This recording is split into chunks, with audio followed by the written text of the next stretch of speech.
Hi, friends, and welcome to episode 94 of the 4 Ps. For those of you who are watching this and not listening to it on a podcast, you'll see that I am not in my car this time. And that's because this is the first episode of the 4 Ps this fall that is taking place with sub-freezing temperatures. And I just don't have the patience to wait for my car to warm up.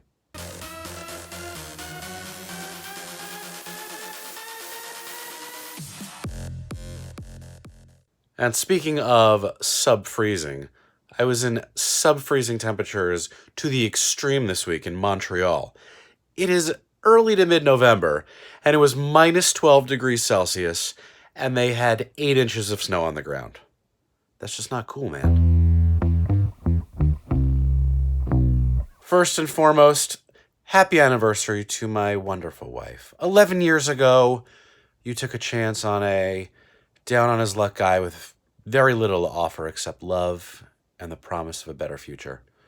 We wrote vows to each other that we shared with each other in private on that day, just for each other, not for an audience. And I'm not going to read them here because I still remember exactly what I promised, and that's part of it.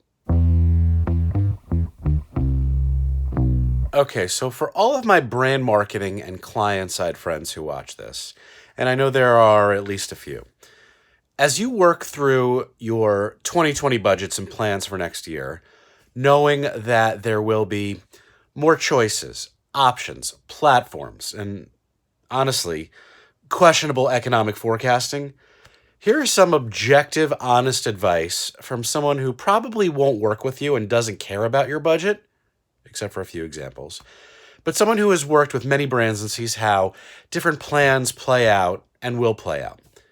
It's time for all of us in this industry to think less about engagement and put a much greater focus on actual business metrics, conversion over conversation, relying on social and digital platforms to achieve fleeting borrowed relevance. It can be fun, but the real priority must be to create content and a seamless path for consumers that triggers towards an action. That consumer journey purchase funnel has become a cliche, I know, but that doesn't make it any less important to go down. Not enough focus on optimizing content for SEO, optimizing the UX and the commerce pages on your website or Amazon store. That's where the focus has to be this year and next. Reclaiming ownership of your content, your data, your website, your relationship with consumers, and being more strategic. That's got to be your priority. And your media and creative strategies now have to change immediately to start reflecting that. Over the past decade, I've had probably 7 or 8 iPhones, not to mention the number of iPads and iPods for myself and all the ones I've gotten for my family.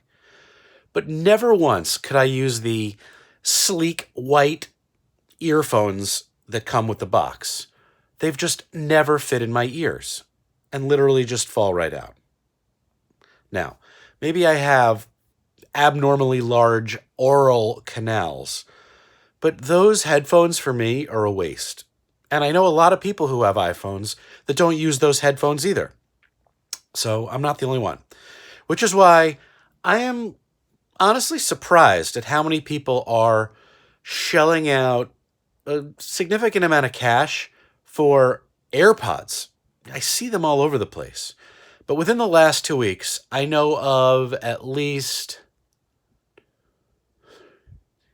5, maybe, people who have dropped and lost at least one pod, including 2 on the subway tracks, one woman who was crossing 54th Street and dropped and couldn't pick it up before a car came and crunched it. So the practical P. Forget the overpriced, easily lost AirPods. Now, I love innovative tech as much as anyone, but I love these Bose Sport Bluetooth devices more than anything. They don't come out, no matter what I do. And I'm already on my second pair that I've bought in 3 years, not because the first one broke or I lost it, because I keep one at work and another one for my commute. And they're connected to each other, just like you and I are connected, thanks to this practical advice. So it seems increasingly likely that the President of the United States committed the highest crime of any president in our history. But you wouldn't know it from watching right-wing media on television or seeing tweets or websites.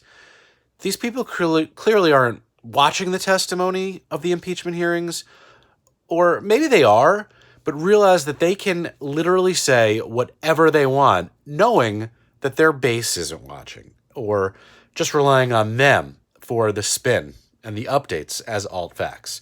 And frankly, it's terrifying to see, because I know that a large portion of our country is just lost. And it makes me sad, and frankly, forces bad thoughts into my head about the future and the sustainability of our democracy or our Constitution. To see independent career officials whose reputations are being dragged through the mud just because they're testifying to what they saw, realizing that their reputations and their careers are at stake.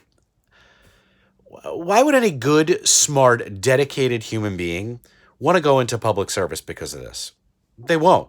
So we're going to get inept bureaucrats left to run our country, or very partisan, very uneducated graduates and professionals who want these jobs.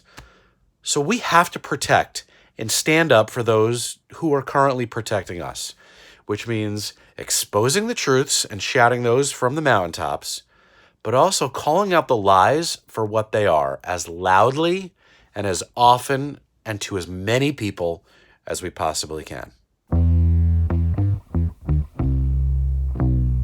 Happy Friday!